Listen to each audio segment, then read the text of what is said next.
If you remember, I think it was Monday or maybe it was over the weekend. I'm not sure. But the Orange Bastard gave a speech in Grand Rapids, Michigan. And the centerpiece of that speech, the whole purpose of it was to stir people up and divide us further, at least the people in Grand Rapids, because the focus from the Orange Bastard was migrant crime. Now, this is a part that drives me crazy. Even though the numbers are there, the statistics are there, the reality, the truth is there. Migrants who come to this country, with very rare exceptions, do not commit crimes. They come here for a better life. They're not going to come here to kill people and rob banks and set fires to people's homes. They come here to work and to provide some sort of stability for their family. Occasionally you have a migrant for whatever reason. I'm not going to try to figure out what they are, but you have somebody who goes berserk and commits something horrible, like a rape or a murder. But to condemn migrants, as Trump does, because he is a divisive son of a bitch who doesn't care about anything other than his own power and his own miserable, filthy self. Trump will use any little incident that he can come up with as a I don't know how to use, as a crowbar, I guess, to just rip apart communities. So while he was in Grand Rapids, he was talking about the case of Ruby Garcia, a young woman who it is believed was murdered by an immigrant. Now, in addition to getting Miss Garcia's age wrong, and Trump doesn't give a shit about Ruby Garcia or her family or anything about her. It was just part of his crowbar.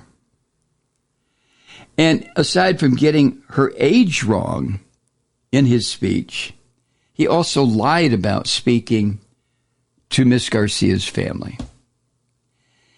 Trump said while he was in Grand Rapids, he spoke to the family of this dead woman. But her sister, Malloy Garcia, told a local news outlet, quote, "He didn't speak with any of us." So it was kind of shocking seeing that he had said that he had spoken with us, end quote.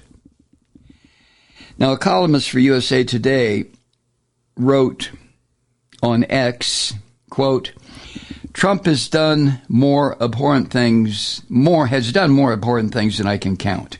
But this is one of the most despicable. He lied about talking to the family of a murder victim, pissing them off with his anti-immigrant rhetoric," end quote.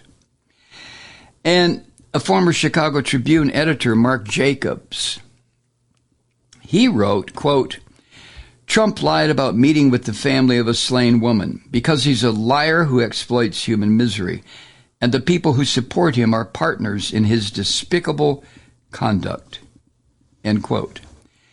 And then there was a political commentator named Will Stansel, who is also a candidate for the Minnesota State House of Representatives.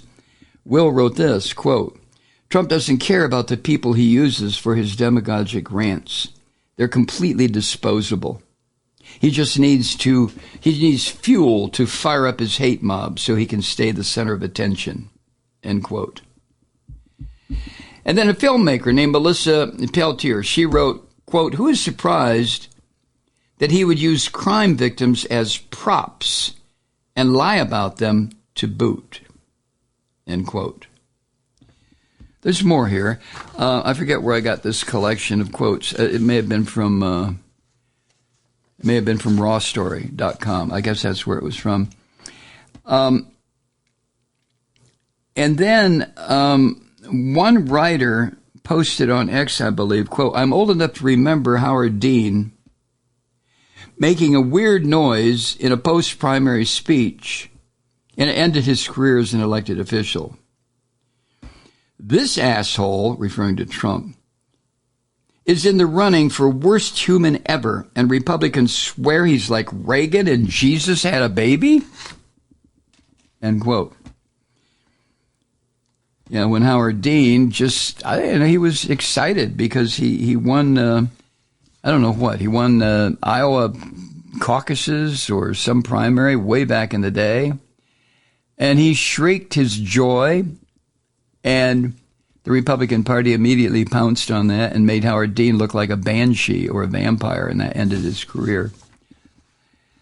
So the Christian fascists, right, they tried to make Trump appear to be as some kind of a creature that's half Reagan and half Jesus, none of which is true. Trump is just a fucking bum, just a creepy bum. So I got some quotes here from the family that he abused with his lies.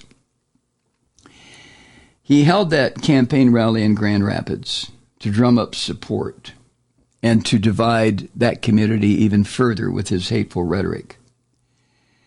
And he pinned much of his talking points on that day. I guess it was Monday, over the weekend. But he can't stop talking about what he considers to be the issue that's going to propel him back into the White House, and that is the actual chaos on our southern border that could have been over by now. The Democrats allowed the Republicans to come up in the House to come up with a vicious anti-immigrant law where it concerned the border.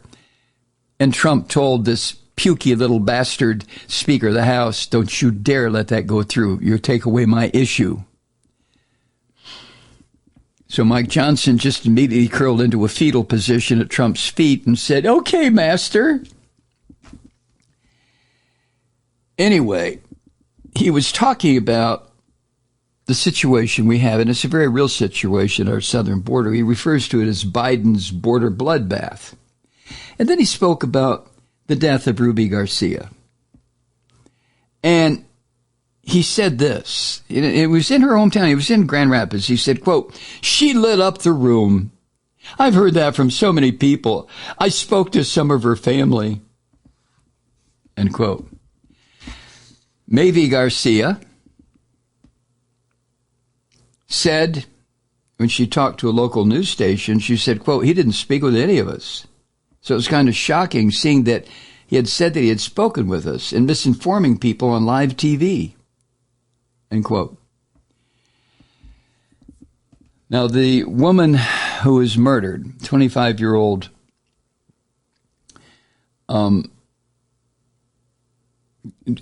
Mavy's sister, and her body was found off a highway in Grand Rapids by the Michigan State Police. She'd been repeatedly shot. And then a guy named Brandon Ortiz Vite, who's 25, has reportedly claimed responsibility for killing her. And apparently he was her, I hate to say boyfriend, but they were romantically involved before he decided to murder her. And Malloy Garcia said to the TV outlet that she felt the orange bastard cared more about the immigration status of Brandon Ortiz Vite than about her sister's life.